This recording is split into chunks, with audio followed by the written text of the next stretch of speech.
Alright, before we start, this is not one of those quit your job and do Forex videos. I'm not here to tell you to drop everything, buy Bitcoin or become a stock market genius overnight. Unless you have a crystal ball, in which case, hit me up. But if your job is making you question your life choices every morning, this video might just help you figure out a way out, without ending up broke and eating instant noodles for the next 6 months. I kept telling myself, just hold on a little longer, just a few more months, just until I save more money, just until I find something better. Spoiler. I never found something better. At least not at first. I just kept dragging myself through each miserable day, until one moment made me snap. But here's the twist. I didn't quit on impulse. I made sure I had a way out first. Because as much as I wanted to march out dramatically, reality check. Bills exist. So, let me tell you how I really got out, without wrecking my life in the process. At first my job was fine. Not great, not terrible. Just a way to pay the bills. But slowly, the little things started to chip away at my sanity. The unrealistic deadlines that made no sense. The boss who only noticed mistakes, never hard work. The constant, unspoken pressure to be grateful for a job that was making me miserable.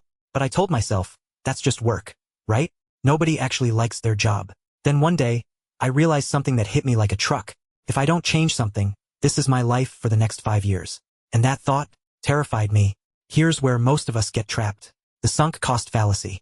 It's a mental bias that makes us think, well, I've already put in so much time here, might as well stick it out. It's the same reason people stay in bad relationships, force themselves to finish terrible movies, or keep throwing money into gambling or bad investments, hoping to recover their losses instead of cut loss and moving on. We convince ourselves that leaving would mean wasting all the time we already spent. But here's the truth. Time spent being miserable is already wasted.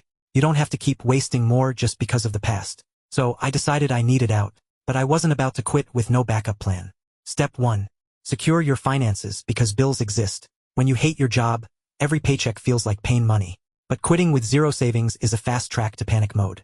Before I left, I made sure I had at least 3 to 6 months worth of living expenses saved up. That meant no random shopping sprees. No just because expensive takeout. Cutting back on premium coffee. Yes, it hurt. If you're serious about quitting, start saving now. Future you will thank you. Step 2. Find a new job or a backup income stream. Here's where most people mess up. They quit first, then start job hunting. That's like jumping off a plane and hoping a parachute magically appears. I started applying while I was still employed. Even if I didn't know exactly what I wanted, I kept my options open. And if switching industries was too risky, I had a backup plan. A side hustle that brought in extra cash. Even if it's freelancing, consulting, or Uber, something is better than nothing while you figure things out. Step 3. Know your why, so you don't jump into another bad job.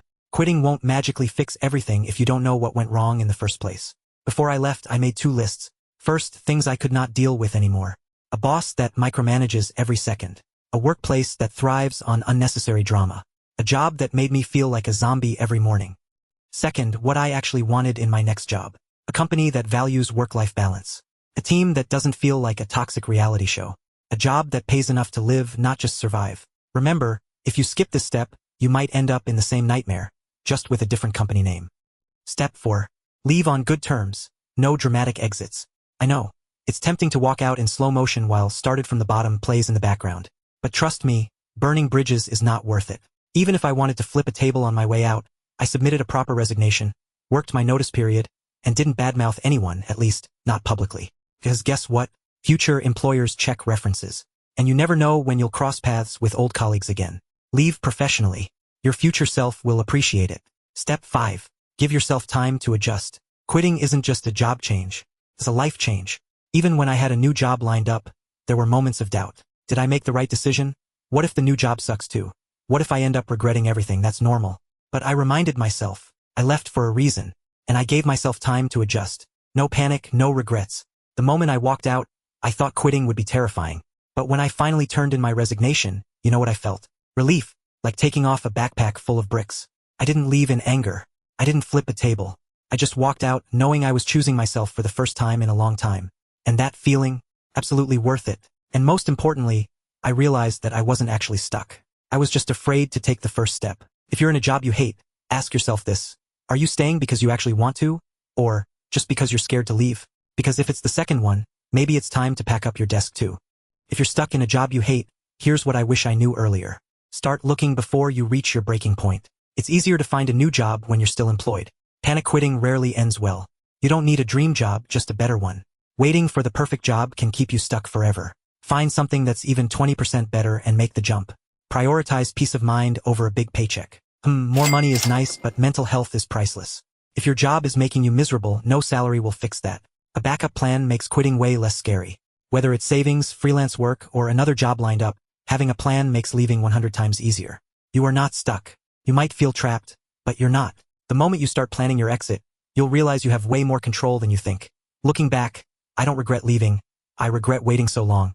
If you're in a job that's sucking the life out of you, don't wait for the perfect moment to escape. From now, start looking, start planning. Because trust me, nothing feels better than walking out of a job that drained you, knowing you never have to go back. And if you've been waiting for a sign to leave, this is it.